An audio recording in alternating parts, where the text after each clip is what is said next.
Man, the Ripple nuts is about to have at it, but it's okay. Everybody gets a day. we should be live right now. Yeah, I think we're going live. Cool Let beans. me know if you. Hey guys, hey everyone, how y'all doing? This is yours truly, Aking Risen and Asmeret Semere, Crypto Azzy, and I'm off camera today. I'm getting a little bit better, but my eyes are still a little puffy, so I've been trying to not look at computer screens and try to take it real easy. But my voice of reason is always my calm, even, non voice. Is always welcome. So I wanted to make sure I jumped on so people can hear that. And there's been some pumping in the crypto market. So for someone that is harshly critical of certain projects, I have to stand in the, I got told the line. I can't, play sick when things don't go my way. I gotta make sure that I hear both sides. So I want to give the floor to Asmeret. She has a ton. Guys, how we do it. I'll still be happy to share my charts as far as how I see the market ultimately playing out, despite a few altcoins going rogue and pumping. And so I'll do that. The second half, not second half. Probably the last 10 minutes of this because Asmer has a ton of great information she wants to share. So I'm going to give her the floor. So to no further ado, Asmer, have at it. Like, what's going on with? Well, first of all, how are you doing? How was your weekend? My weekend was good. It's pretty much like Groundhog Day. Just waking up, first thing I do, check crypto news, just literally answer questions on my various networks, and take some notes down and just stay in, relax, eat, pretty much. I don't know what to call it, like a working lunch, but it's more like a working day. It's 7 days a week. I don't really switch off from the crypto space. So yeah, it's where I can play, if that makes sense. Okay. Oh yeah, no, I totally do understand. Like once you really love what you do, you really don't count the hours you're clocking and you're just going. So are you working? Are you not working? Are you having fun? Are you not? Like if you're working, should you be getting paid? Like it's all types of things. I totally get it. But I'm gonna shut up. I want you to, tell us what you see out there in the crypto space, crypto universe, what's going on fundamental wise. So let's start with the big one. I wonder how many of you guys, you don't have to disclose if you hold Ripple or if you're a fan of Ripple or not, completely up to you. But let's have some fun with this one because I know it's a love-hate relationship with some of y'all. Some of y'all have been down with Ripple from the very beginning. And some of you have literally only been FOMOing in and going in and out as and when it suits you. And it's really interesting what's happening, especially this week. You'd think that with some negative news that came out, the market would have been down, but actually it was popping, and it was led by Ripple and Stellar. So so I'll start. I'm laughing because I know I'm looking forward to Yusuf's Aking's reaction when I leave me alone. Leave me out of this. You've seen him commenting on the website on the posts and stuff, so this is really cool to have this discussion. Let's all have fun with this. So guys, I'm sure you have heard the crazy bullish move with Ripple. People went mad, and yes, some of it was FOMOing, but it was actually driven by fundamental developments. So over the last week, we had over 100% growth with XRP, with Ripple. And we even saw, would you believe this? I'm sure you all reacted in some way, shape or form, but when it overtook Ethereum to become the second largest by market capitalization, people started, I'm sure the Ripple fans, some of y'all thought it was Christmas Day, Thanksgiving Day, your birthday all rolled into one or something, because the way, when I was looking at the market reaction, the sentiment, And so what happened with the community, there was over like 1,500% increase in engagement in regards to Ripple. So everyone was going crazy with it. Some people, I mean, it's just that because it's so controversial, it's interesting how Ripple literally led the charge with the news that came out. Several things that led to its rise. So with Ripple, let me just start before I break it down, right? So with Ripple, we know it's not a normal decentralized crypto, because we know that it's backed, it has institutions involved, it has banks involved. Now, different people have different views on that, opinions on that. Even experts are both for and against it. So it's really interesting. And if you guys are not aware, it's a payments-based company, a network, and it basically allows for cross-border payments, and it focuses on facilitating transfers across on behalf of major financial corporations. And so with Ripple, it is a success story because it did, I guess, money talks. Let's face facts, right? Money talks. If you're gonna come to these banks about cryptocurrency and a system where it actually, on paper, it's supposed to be the complete opposite of how banks and traditional institution work, you would think that they'd run away from this. But Ripple has successfully argued that it would be for their benefit to come on board and facilitate and use the advantages that blockchain technology can give them.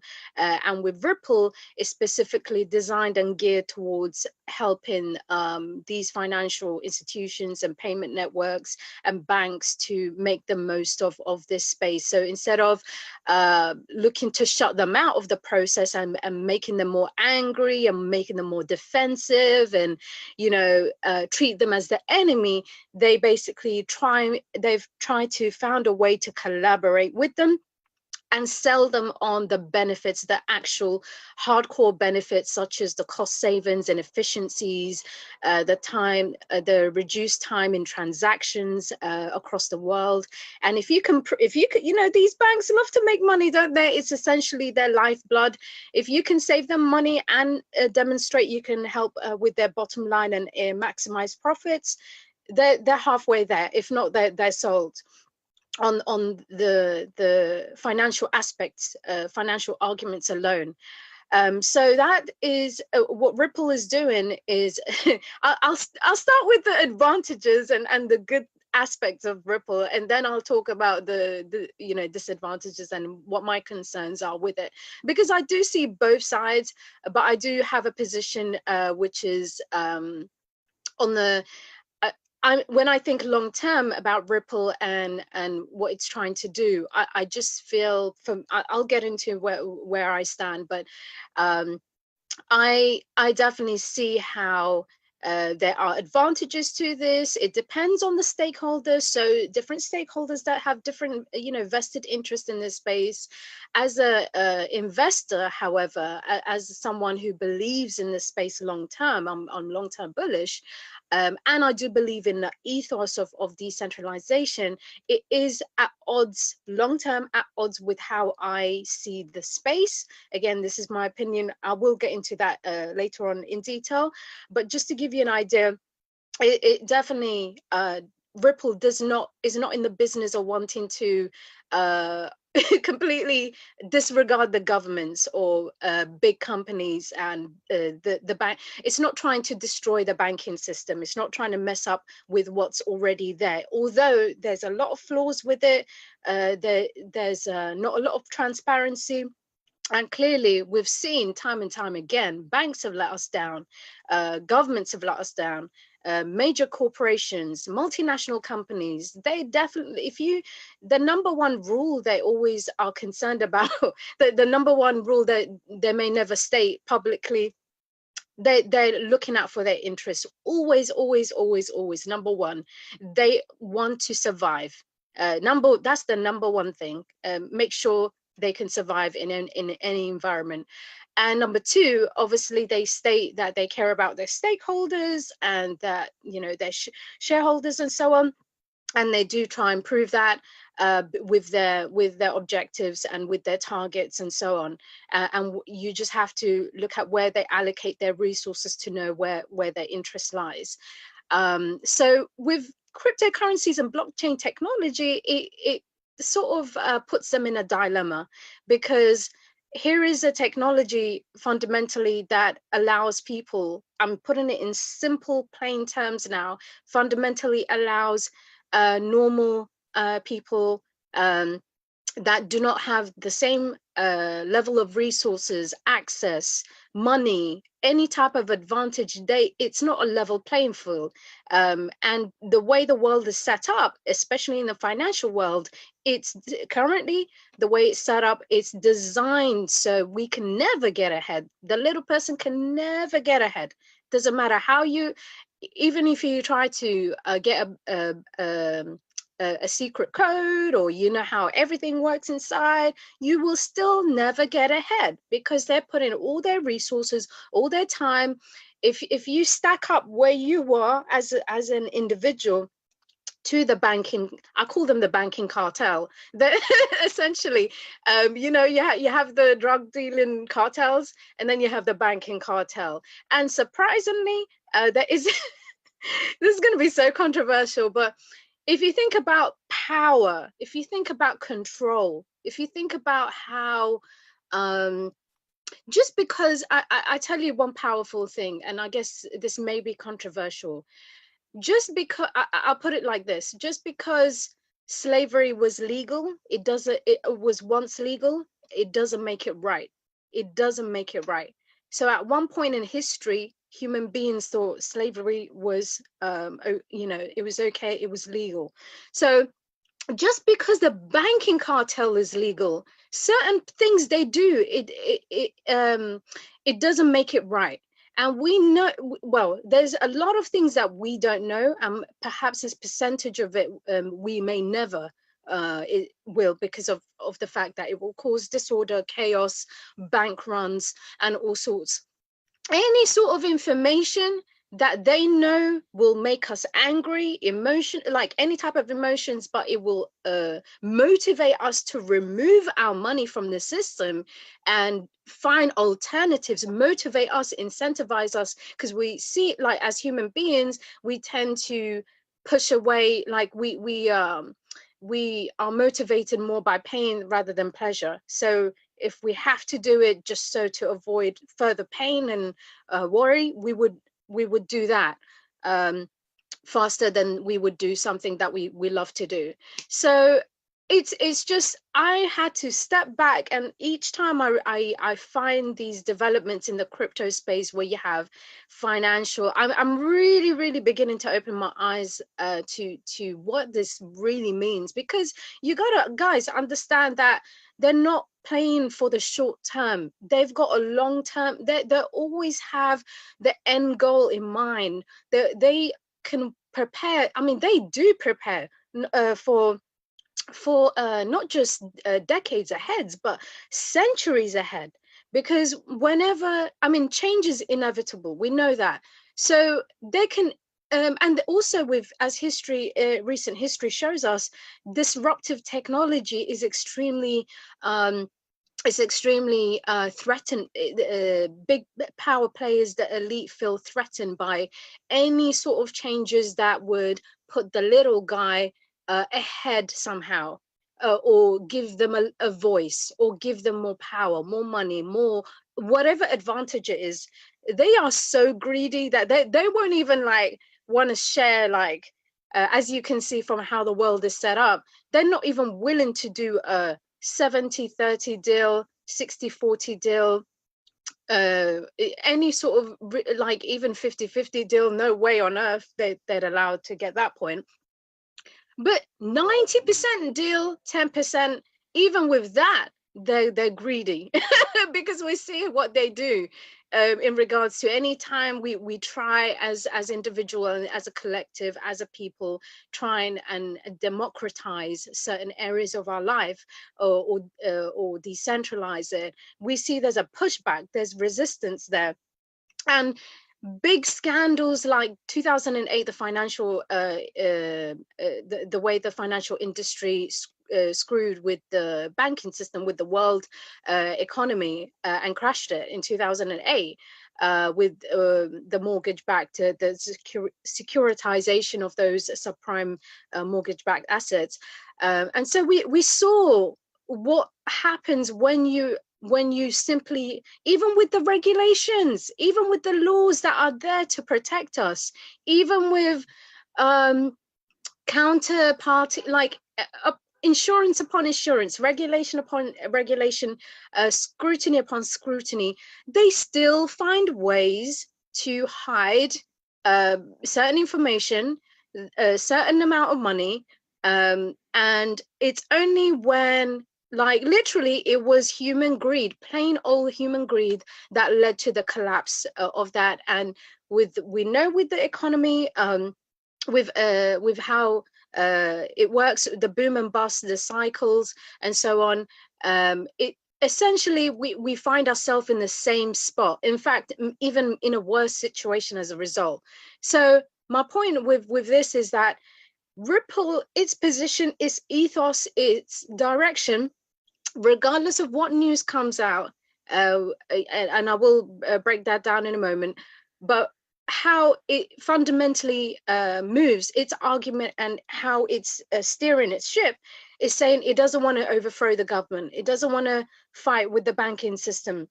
It doesn't want to be, well, I have to be careful with what I say, because it's trying to find a practical solution.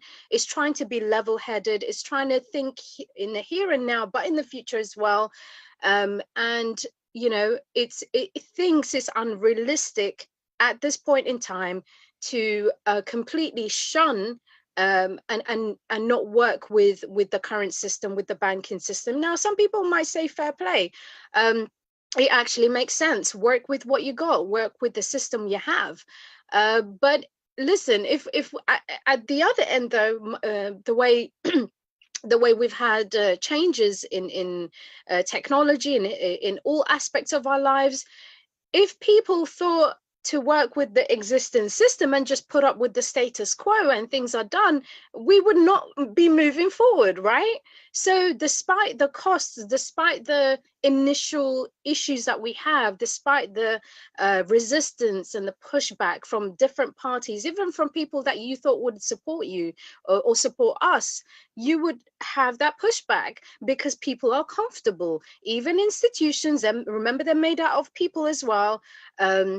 They're comfortable with being in power. They're comfortable with, you know, dictating the rules, setting the rules, and having that leverage. And obviously with money and finance, power is money. Money is power, like in how they see it. And so it isn't in their incentive to be the ones to voluntarily change their ways so they can level the playing field for us, the little guy, the retail investors. It's never in their incentive to do that voluntarily. They literally have to be pushed. They have to be threatened. They have to be outmaneuvered, outsmarted. And that's what blockchain technology has come and done. It's literally posed a problem for them that they thought, you know what, we obviously cannot destroy this system, this technology. It's an idea that has gained root. It's established its root with Satoshi Nakamoto's release of his white paper, January 2009, with Bitcoin. And the idea of this decentralized networks has existed before, but with what Satoshi has done, we're bringing in cryptographic functions as well, adding the security, the stability, the fact that it's immutable, all these things.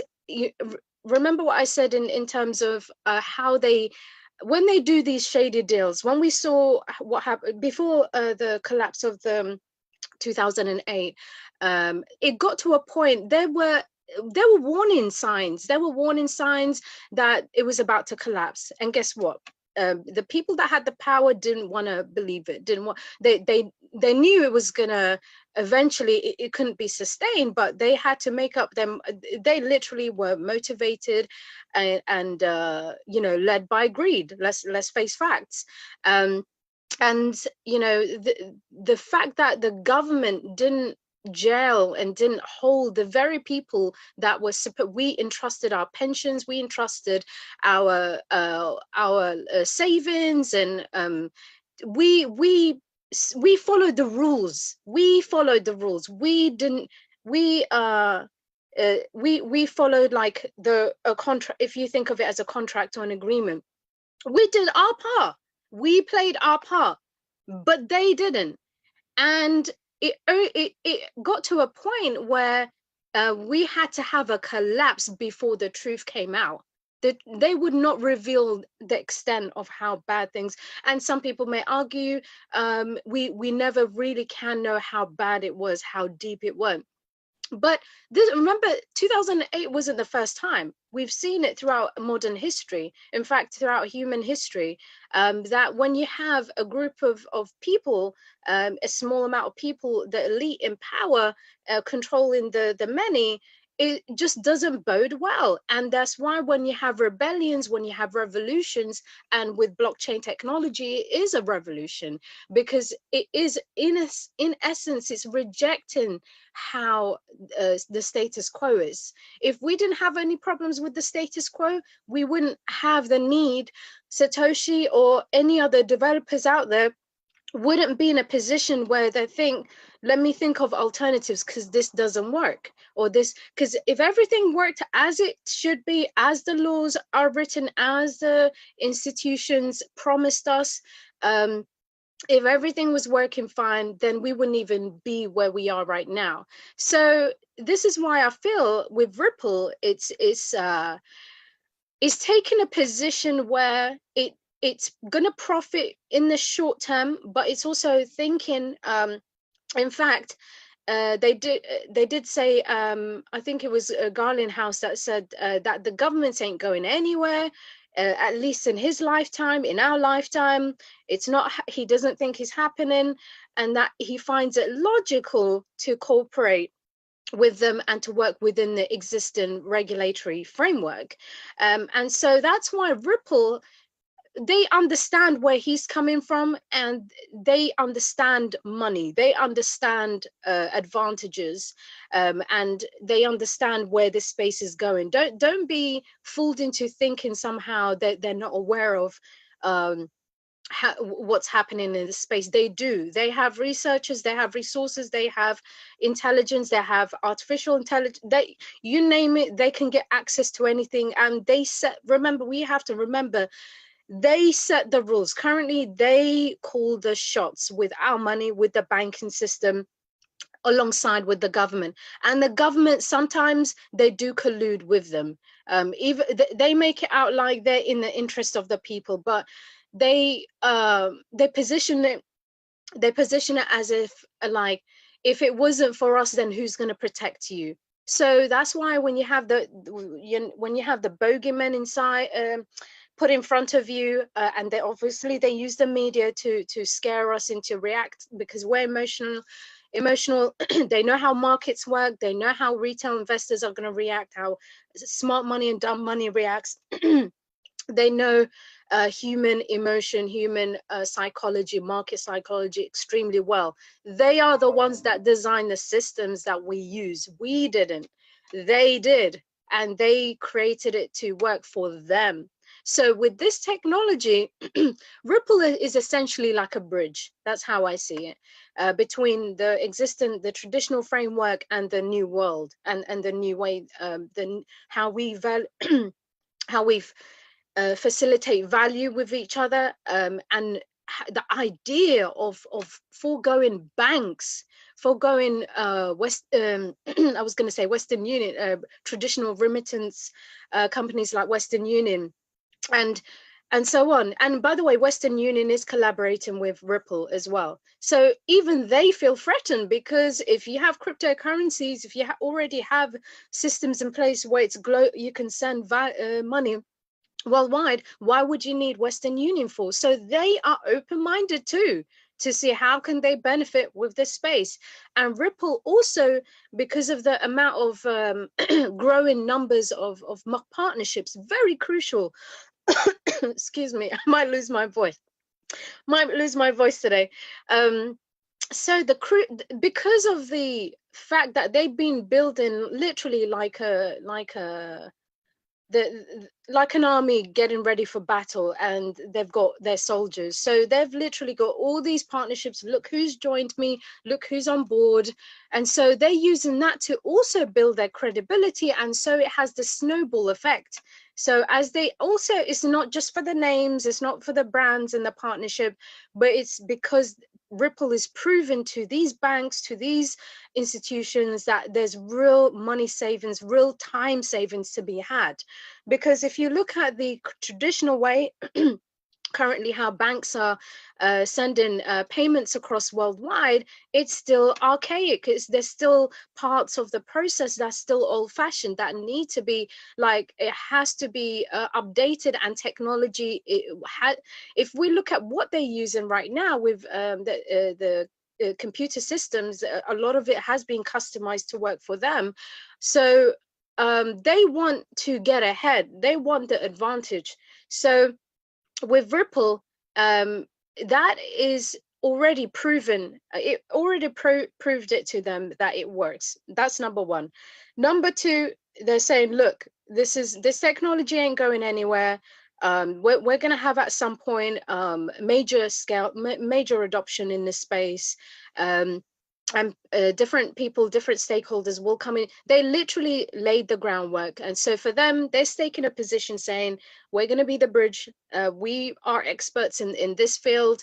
Let us help you integrate and find ways that will work for you. So basically, banks are essentially taking the hedge. They're also taking a position in this. Instead of completely rejecting cryptos or blockchain technology, they're saying, actually, this is proven, it's brought us more benefits. We have to find a way that works for us.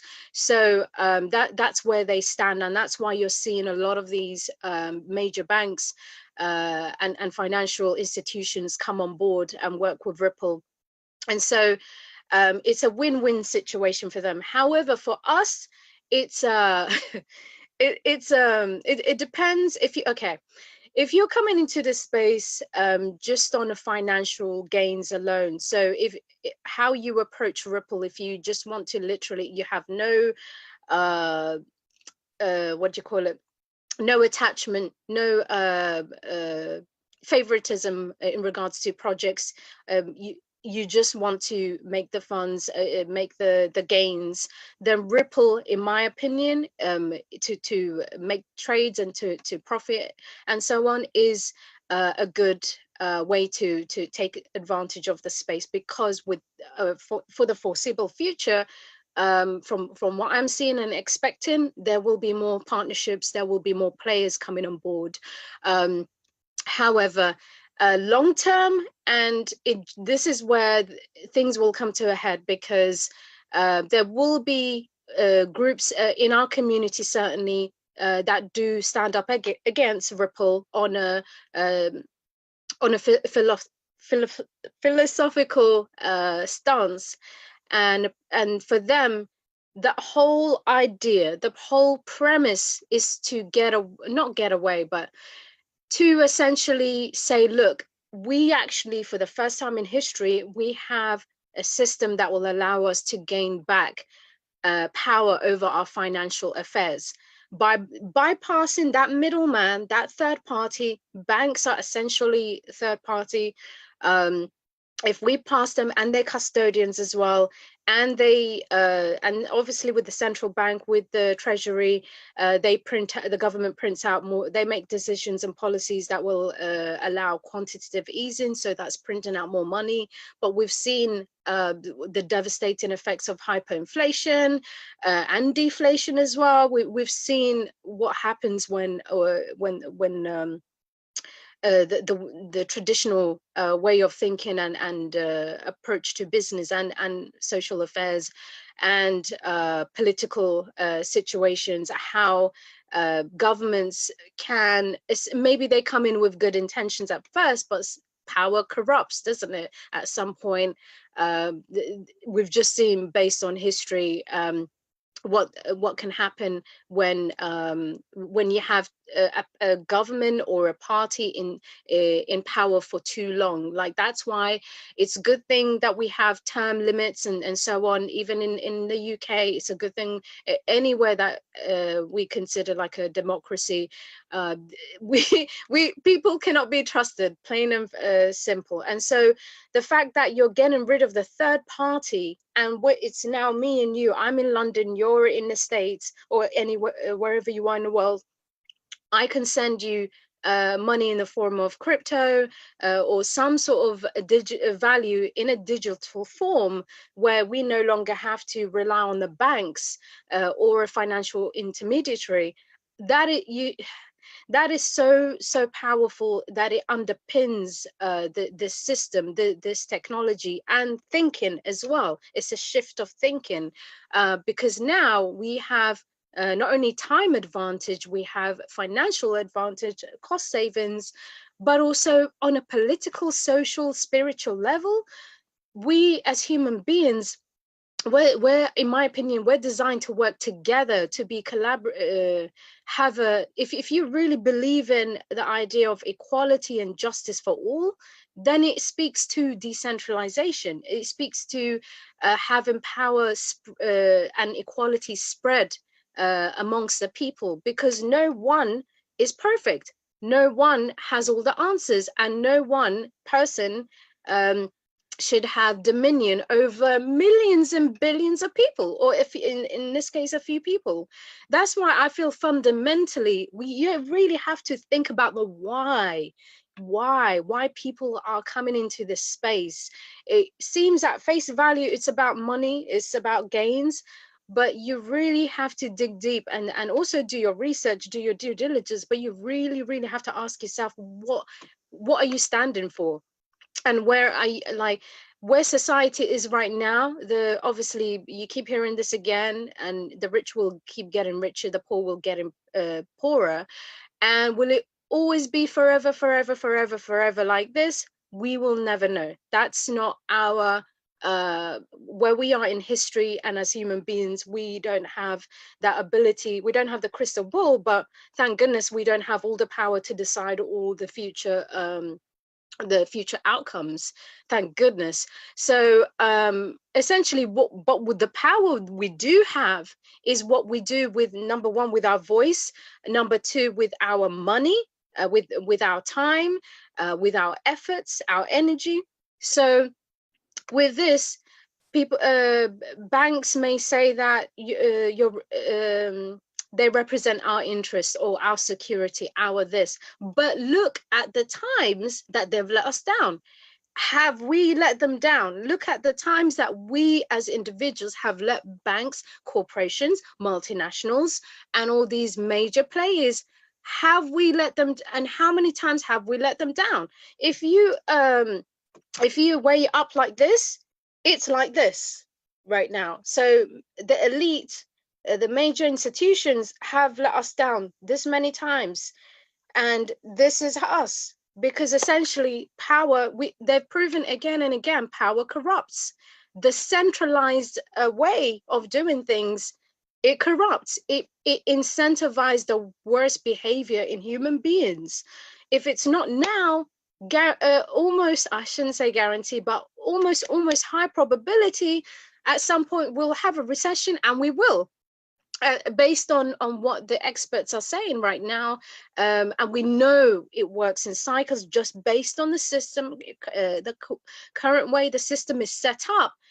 we're going to go through boom and bust, ups and downs. It's just the way it is because of this current system. But if you have an alternative system that challenges that system, and a lot of the issues, a lot of the fees is the middleman. A lot of the problems that we have is the middleman. So if you cut out the middleman, it's me and you. And the technology is there to give us that security, is there to give us the platform so we can communicate, so we can transact. So if technology is replacing banks and institutions, and even to a point where, I mean, if you like the utopian view of how having, I guess if you consider yourself as I wouldn't want to say Republican, I want to say conservative, I guess, the people who believe that government should play a role, I mean, as less of a role, like literally just for the perhaps for national security and whatnot. But even if technology can replace that, they would prefer that. Essentially giving the individual back the power, and letting the government less interference from the government as possible. And also the idea of working together is incredibly important. And I know with socialism, people have different views. I mean, if you see the European way of doing things, and the model of the American way, or other countries out there, it is very much you can see the alternative ideologies and system, the pros and the cons, the advantages and disadvantages. So with this, you have to really think, okay, players are like Ripple, you can applaud them for thinking practically, how are they going to take how are they going to not only have a niche, but what are they going to do to deal with the reality that we live in today? And what do we do with these powerful banks and institutions? How can we, and a smart way of working around it is, how can we distribute some of their wealth or money or power, find a way to get that and return it back to the people? And but Ripple is saying that they're going to work with the banks, they're going to work with the institutions, they're not going to fight them, they're going to collaborate with them, they're going to make their life easier for them, and they're giving them a platform in the technology, in this industry, to, like, they already have control of the traditional space. As if that's not enough, they're now going in and trying to stake their flag in this new land, in the new frontier. So are we going to ever be at a point where we can ever escape them? Maybe, maybe not. But what we can do with this technology, and with cryptocurrencies in particular, is find projects, find groups of people, uh, from the developers down to the investor, like all the people that are helping projects become viable and successful. Obviously, it has to have real world use case advantages and so on.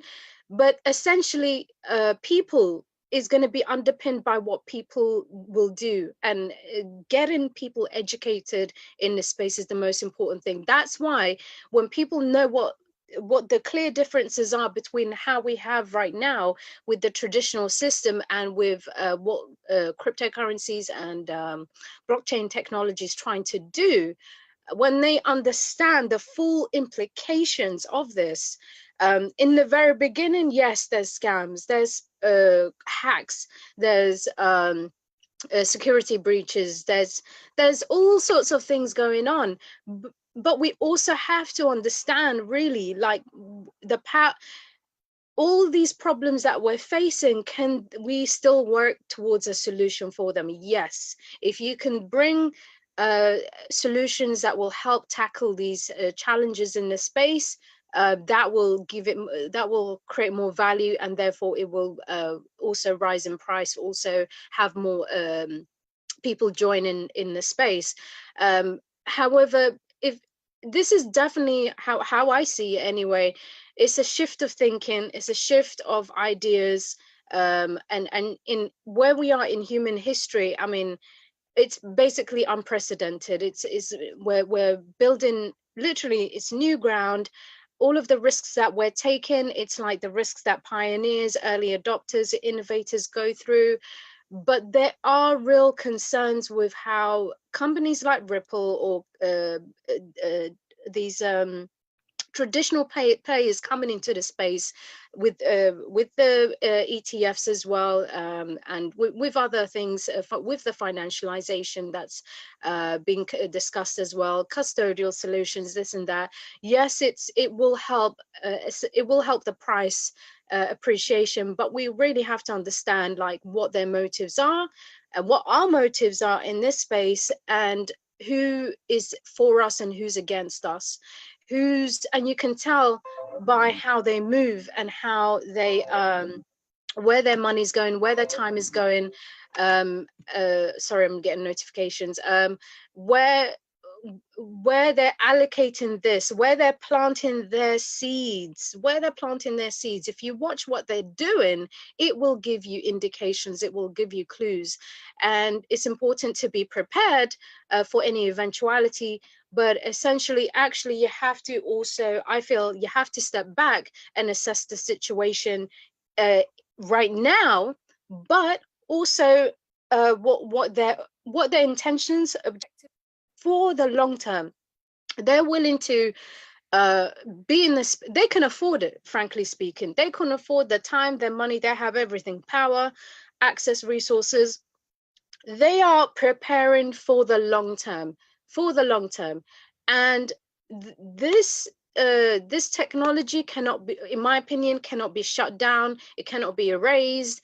Even if like all governments collaborated together, I mean, if anything, that will be validating the very arguments that proponents of getting away from the traditional system have been saying, that if they attempt to try and suppress, and if you see any revolutions, like anytime they suppress and suppress and suppress, and the people truly believe in it, they come back even harder. I mean, they'll be beat down, they'll be bruised up, bloodied, but never unbowed, never bowed, excuse me. So this is why when there's a powerful idea and you have the community or a group of people behind it, it is a matter, even if it takes death to get it done, even if it takes generations to get it done, even if it takes centuries to get it done, we will have that freedom or that revolution or that victory, or however way you put it. So this is a real fight, real battle going on, and they're not going to publicize everything that they're concerned about, worried about. And if you listen to what's coming out in the news as to how they portray their concerns, they talk about concerns for the investors and the hacks, the custodian, this they play. Notice how they are quick to mention the concerns, but they're not so quick to talk about the advantages for the little people, for the individuals. Have you noticed that? So look at what they're saying, and if obviously some of them are saying that to manipulate the prices and so on, but look at what they do. Look at when they say things, what are they saying? Because that is clearly designed. They don't just say things for the sake of saying things. They know the impact it will have on the market. They're essentially positioning themselves. They know what they want from this space, and they now are working on strategies to implement that. And whether it hurts people, harms people, helps people, it all depends on their objective, all depends on the price they're willing to pay for an outcome they believe will give them that extra power, that control, or just to maintain some sort of power. So this space is essentially a different battlefield, but it's the same fight between power and control. And for people to finally have, if it wasn't cryptocurrencies, it would be something else that people will have an alternative idea to say, we're going to think of solutions and alternatives to the problems with the traditional, with the status quo. And so, you know, the Rothschilds of this world, the Rockefellers of this world, and so on. It may be, sorry, more notifications. It may be that they have power now, but how do we as a people gain our power back and reduce their influence and control over our lives?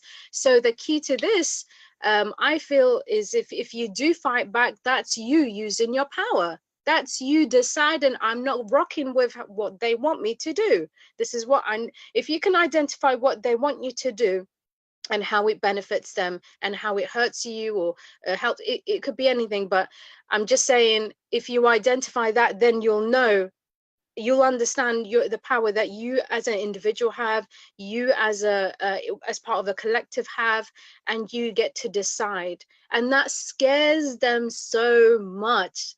It scares them so much. They'll never talk about their fears publicly, and if they do, it's usually to say it from the point of view of helping the investor. Now, that might be correct. That might, I mean, obviously we do want protection. We do, when I say protection, we do want to avoid all of these issues with the hacking. We don't want our bitcoins or crypto stolen. No one here on their right mind wants to have any problems, issues, and stuff. Although we come in prepared for battle, no one wants to get killed on the battlefield. No, but they're prepared to sacrifice, right?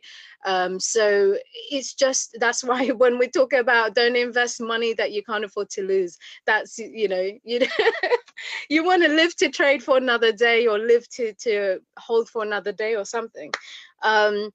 So really, I kind of got carried away, by the way, sorry guys.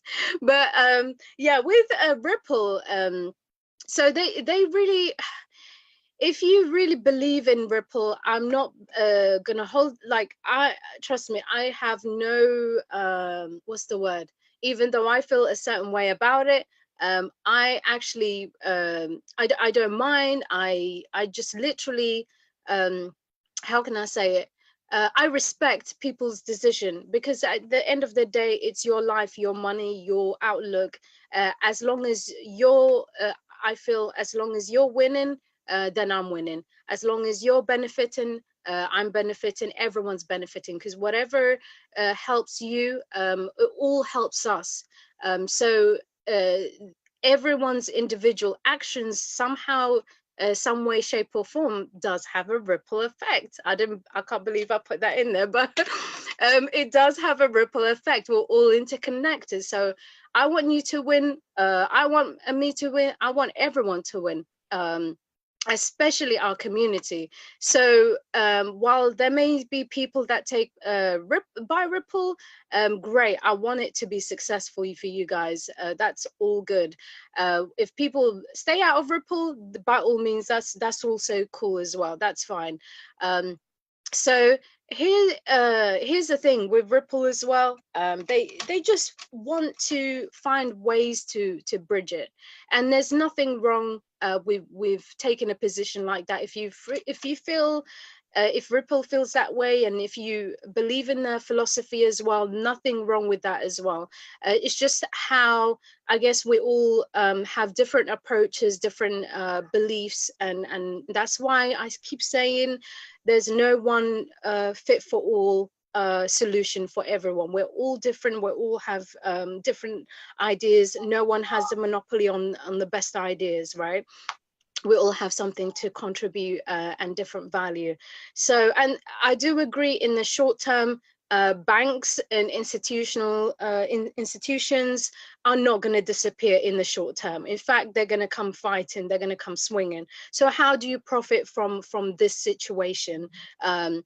If that's what you're concerned about, how do you take advantage of it? And that's really, again, it comes down to if you're coming to this space just to make the financial gains, or if you really believe in the technology, if you're here for the short term, long term, whatever the your position is. There's no right or wrong answer.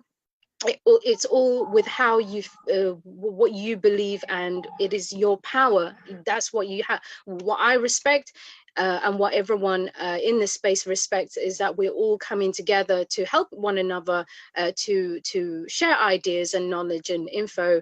But essentially the decision always, this is why power, I mean freedom is so fundamentally important, and that independence to be able to choose for us what's right for us, and not have anyone else dictate what we must do. So from governments to friends and family, banks, to anyone you can think of, any stakeholder, any person, rich, poor, has a lot of power, no power. No one has the right to dictate what you should do with your money, your life, your anything, your decision.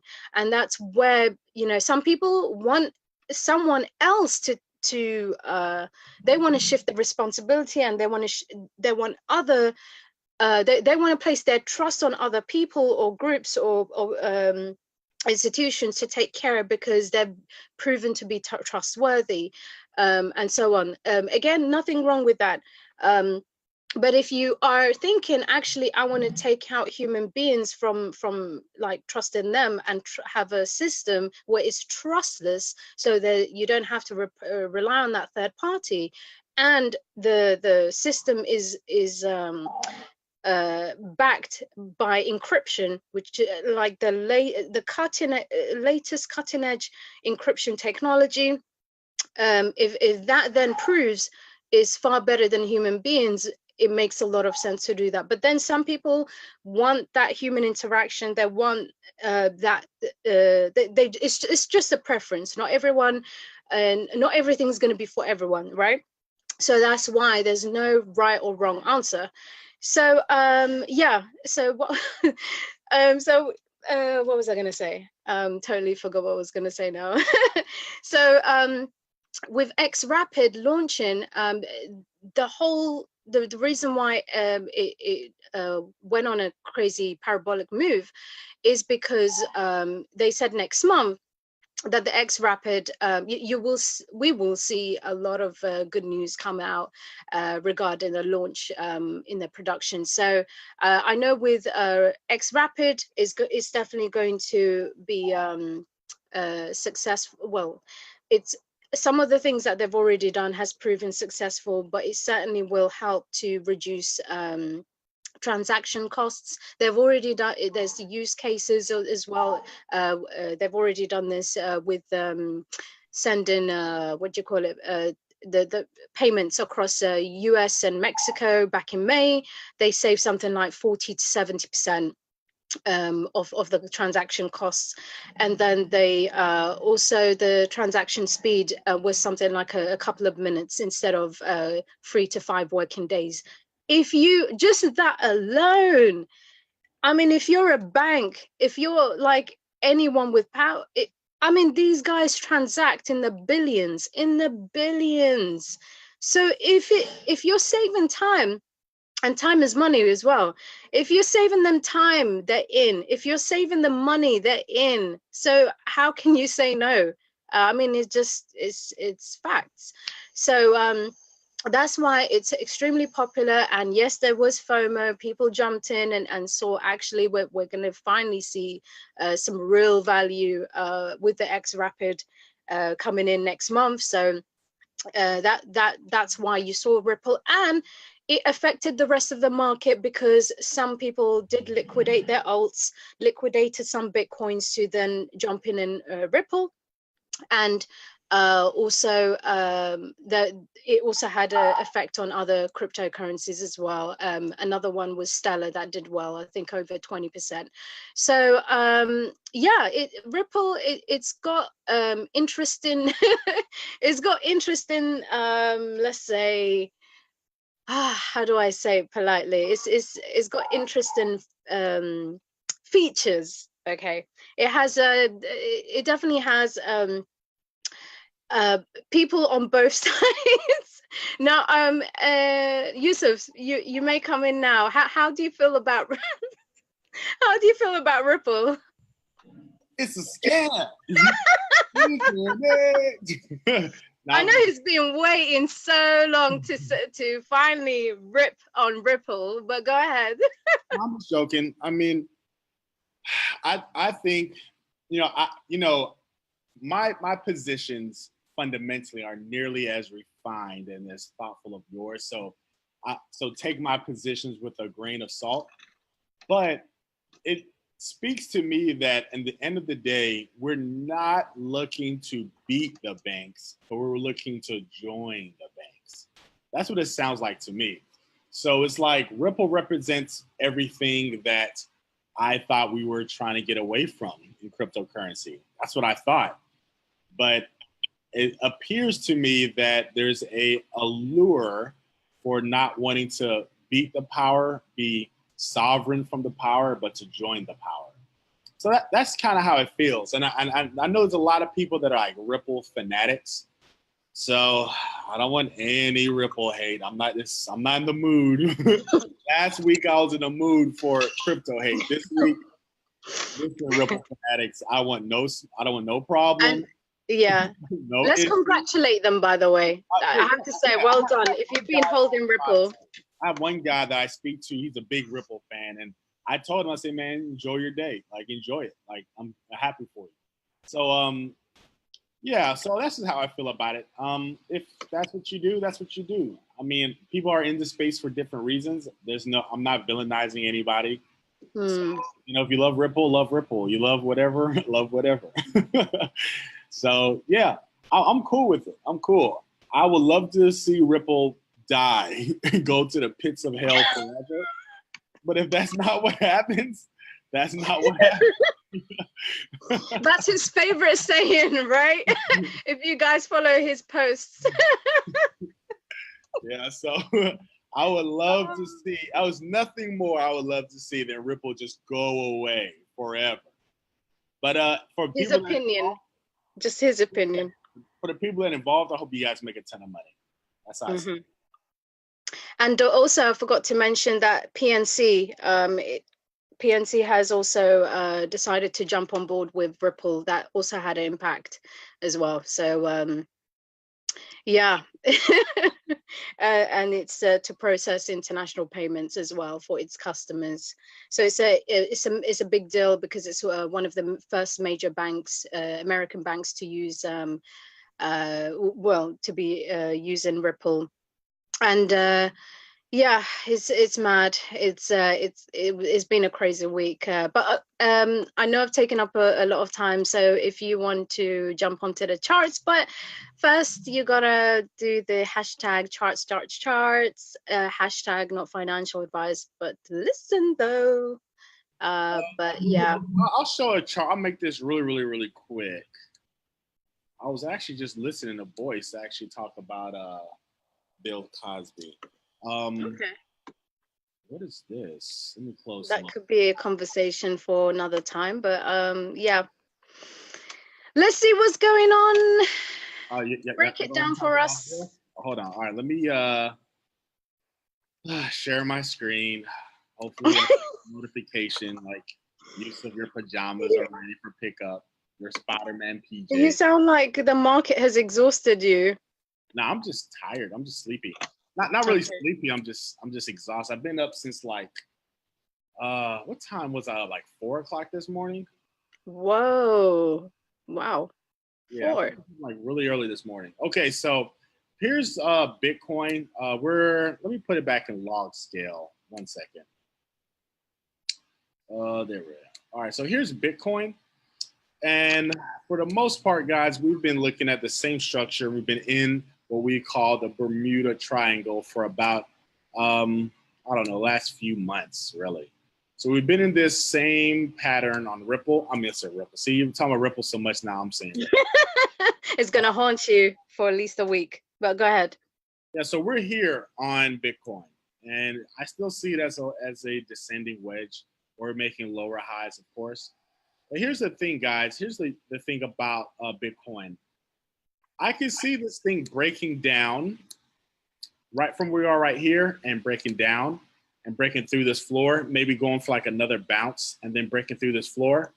But I also see a potential for like a harmonic pattern And it wouldn't exactly mean if this happens that things are bullish. So basically, if I could see something like this taking place, and we're coming up here, even back testing around that level, around 70, around 8K, 7,500. I could see that possibly happening for us to form a potential pattern, something like that. Now, that's not a very likely event, but I do see that's a potential possibility. And what that will result in is a false break of this sloping red line of the actual downtrend, and would give people a false impression that Bitcoin is bullish when it's not. So that's something I'm just very cognizant and aware of. Nothing has happened for me to change my perspective as far as being bearish on the market. The only way this is bearish or neutral bearish for me is if we break above this sloping red line, which is about 7,200 bucks. I'm neutral bearish, but I'm not bullish on the market until we close above $8,500, $9,000.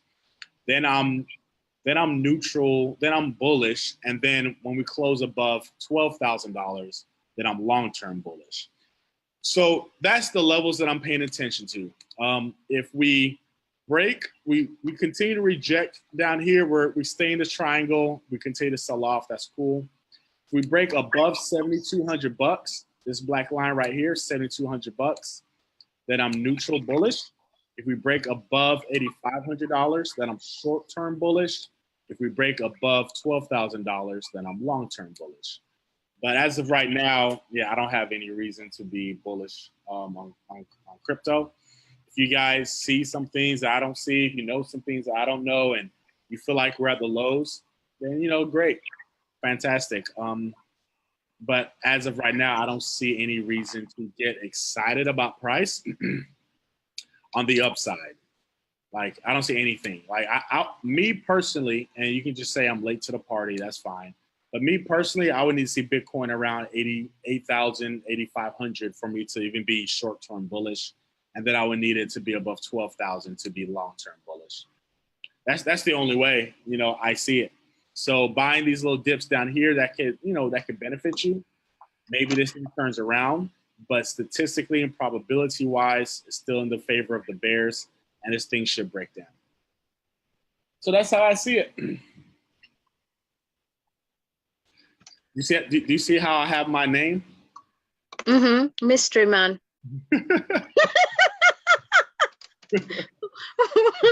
Bucket man.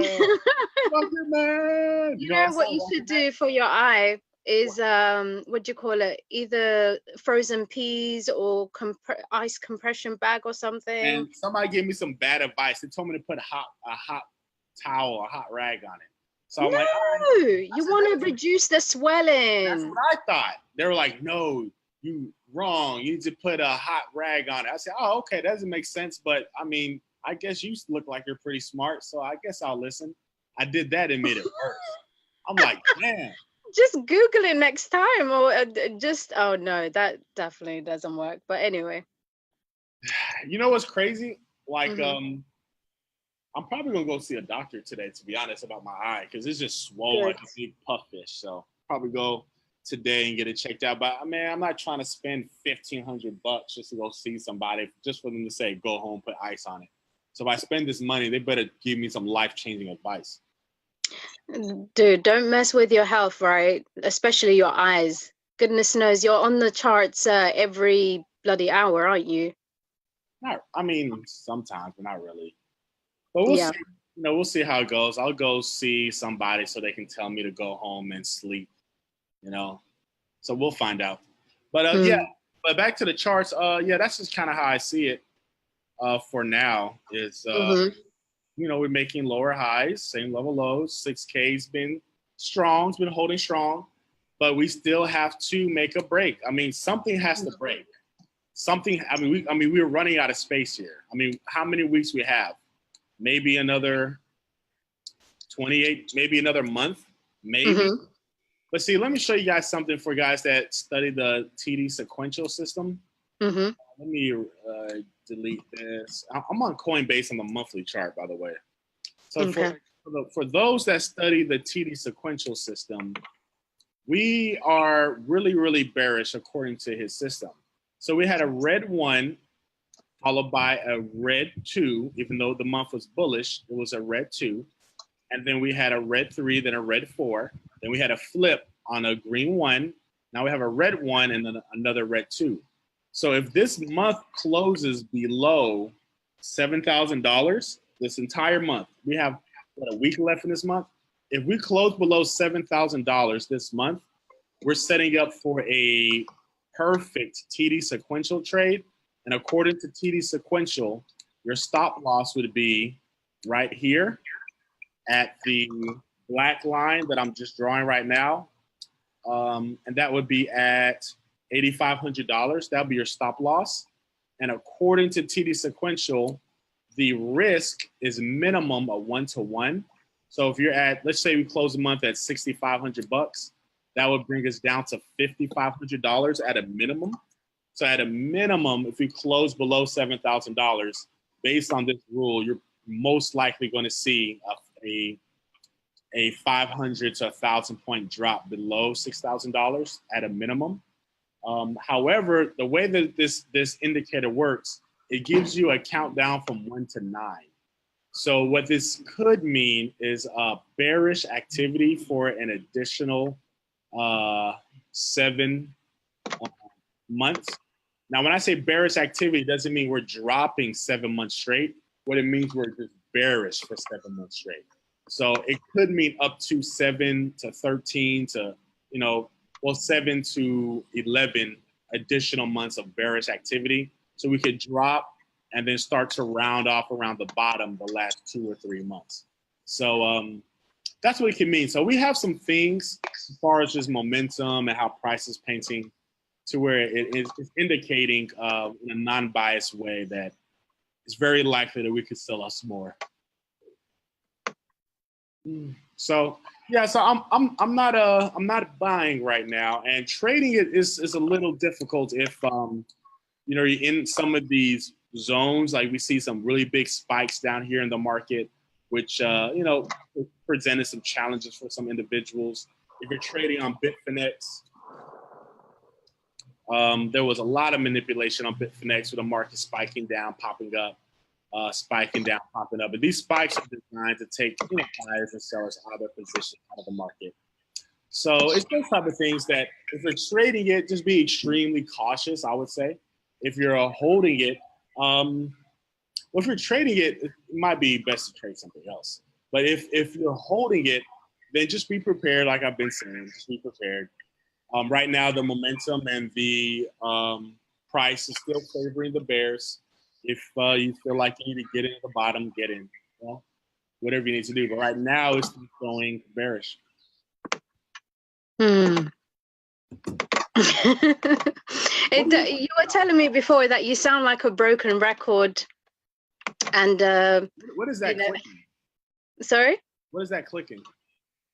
Oh, sorry, it's me. Oh, okay. I thought it was maybe me. No. What were you saying? No, you know how you, when you come in every Monday, when you have to deliver the outlook, right, on what's happening. Right now, it feels like you've been through months of sounding like a broken record, right?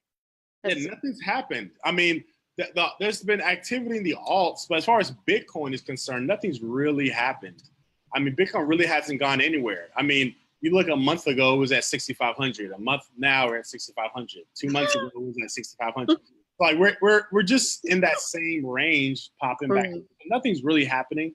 Shout out to the Ripple folks, the Stellar Loomis folks, the Cardano folks, gains. Yeah. But I think if Bitcoin goes, which is a high probability that it will, that all those gains are going to be wiped out. So that's just the way that it goes, So if you're making that, if you've made that money, fantastic. But Bitcoin still runs the ocean. Don't think for a second, with the exception of Dogecoin. Dogecoin, even though it was started off as a joke, may be the true cryptocurrency. it just may be. Decentralized. Dogecoin bucks the system. It doesn't care about nothing. It doesn't care what Bitcoin has to say. Dogecoin will do what it wants to do. Dogecoin may be And we talk about like I don't know how much institutional money is in Dogecoin. So maybe Dogecoin really is the cryptocurrency that's owned and pushed and promoted and everything by the people. I don't know. I don't know anything about that project. I'm sure there's whales involved in Dogecoin as well, but it seems to me it's a much more organic movement. I don't know what utility it has, what function it has. I don't know anything about Dogecoin, but when I look at it on the charts, it's impressive. I mean, it does things, it bucks the system. So I can't argue with what's right in front of me. So, yeah, but with the exception of Dogecoin, I could see everything else tanking. I sound ridiculous saying that, but with the exception of Dodge, like Dodge might be the only Oh my gosh. who bucks the system and just stays bullish. So we'll see. Mm. Well, yeah, it's fascinating. But what I was going to say, just to finish off as well, is we've discussed so many times in regards to how blockchain technology can help efficiencies in the supply chain and other industries as well. But what was interesting that came to light recently, the World Economic Forum, they released a really very much optimistic outlook on the global economy. So they're saying this is a report that was published, and it's called the Trade Tech: A New Age for Trade and Supply Chain Finance. They looked at the effect of what blockchain technology could have on global trade finance, and I was really surprised to hear that there are still processes using pen and paper, manual work that's being done. I'm so shocked because I thought, especially with that industry, it would have been all almost digitalized by now. So they did a really groundbreaking report and research that said that blockchain could bolster the global trade to the tune of over $1 trillion, by the year 2028. And they looked at specific things and compared it to where we are today. And it's simply because number one, the lack of financial means to facilitate trades around the world. The trade finance gap has literally just been growing. And if they don't, this is the key thing I paid attention to, if they leave it as it is right now and don't do a thing, don't change anything, the trade finance gap will be something like $2.4 trillion by the year 2025, just by not doing anything. Just let it go if the industry does not adapt. So here they said, literally this is what they said. So with the blockchain, it will help them make it more efficient and more safe, because right now there's paper intensive manual processes which literally need to go, and especially in this day and age, and it's slow and costly. It doesn't make any sense to be, how can you be as a global business and as organizations, how can you be affording to waste all that time and money? So this is why, again, it's coming back to the fundamental shift in thinking, and it's also to do with the fact that it's not just the individuals that will be getting advantages, it's actually businesses, it's charities, it's profit and not-for-profit organizations. So different groups have so much to benefit from the technology itself, and how it transpires, how it's adopted, how it's co-created, and how it grows is what's so exciting about the space. So this is why I say it's not just the financial gain, it's literally all types of advantages. It's just opening up so many possibilities. Literally, that's one of my favorite words, possibilities on all fronts for all stakeholders. And so again, this just, for me, it just again confirms what I've been seeing in this space long term with blockchain technology, and however way cryptocurrencies develop. we're still looking for ways to come up with ways we can transact with each other, derive value, and collaborate. That essentially, those ideas are gaining momentum, they're gaining strength. So this is a trend that I've been seeing, and it has been going from strength to strength. And this is why I preach education in this space, and that in fact companies as well as individuals are taking the essential steps of educating their own customers or educating their own fellow community members, that they realize you can't, I mean, literally, if you have if people are going to be adopting this space and technology, for all walks of life, all experiences, how do you explain blockchain technology and cryptocurrencies to a grandma who's used to just transacting in cash and checks? How these are real questions, and that's actually what we need to do.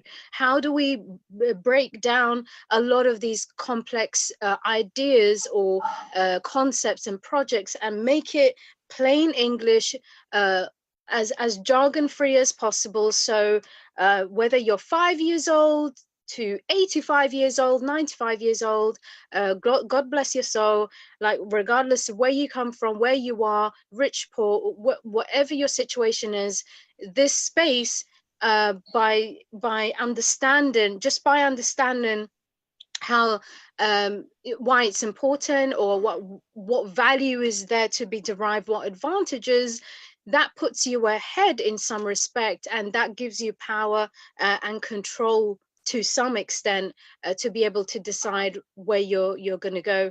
And this is why it's such a where we are in this particular period of time and history, it's so crucial that we educate. If there's one thing we're going to do, stay out or stay in, but at least educate yourself, so you're not feeling like you're robbed of advantages, or of information that could literally help you and your family and your friends, your community, and so on.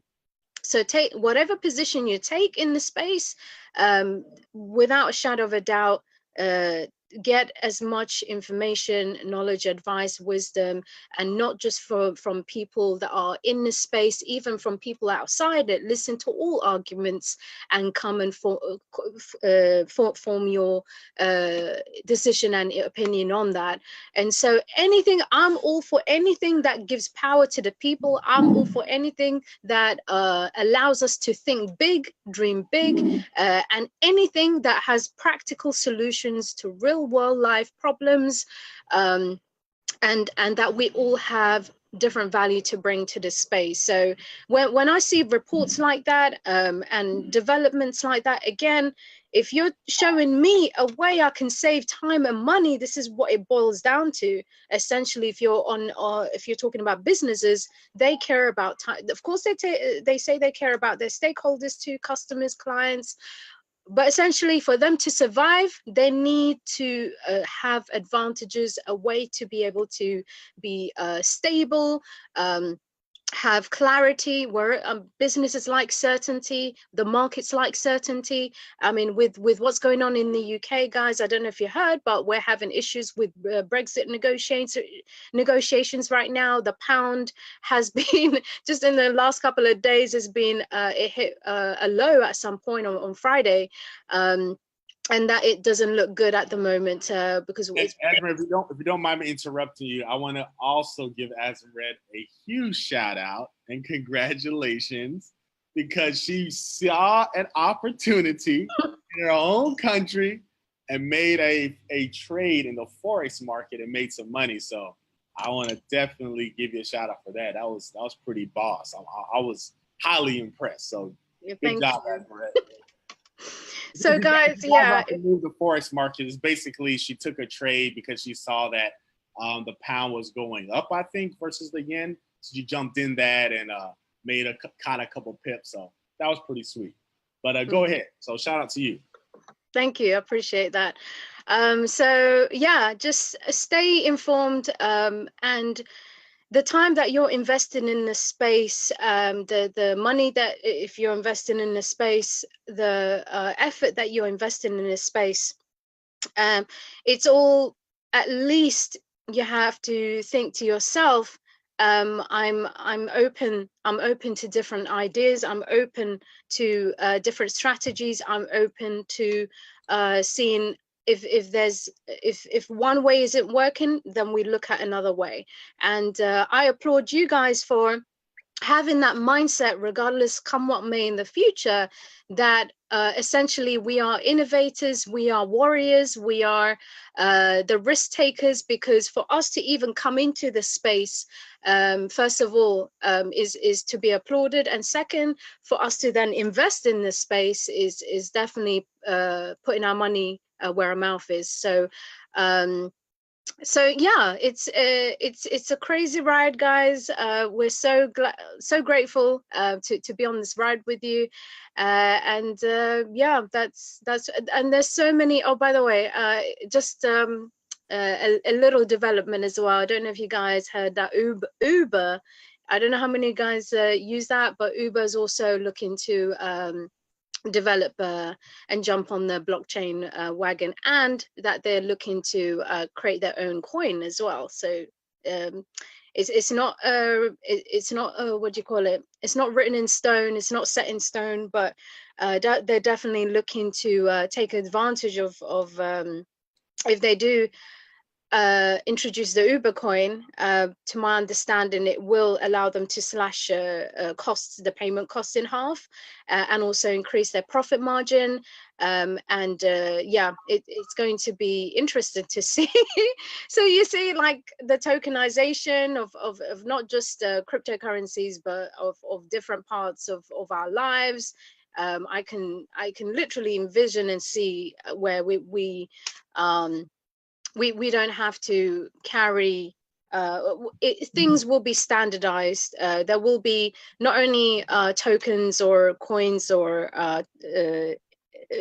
digital forms of value that will be transacted worldwide, but I can see how perhaps, if you know, this is just me saying this, but I can see how at some stage in the future, where if you have what do you call it, if you're not using your Uber coin, for example, or some token, you can barter it, like you can literally go on an exchange and have that sold for, I don't know, some other coin or some other service or goods that will allow you to then, you're looking for this, but I'll trade you for that. I can, and that will be on a digital level, on a global level.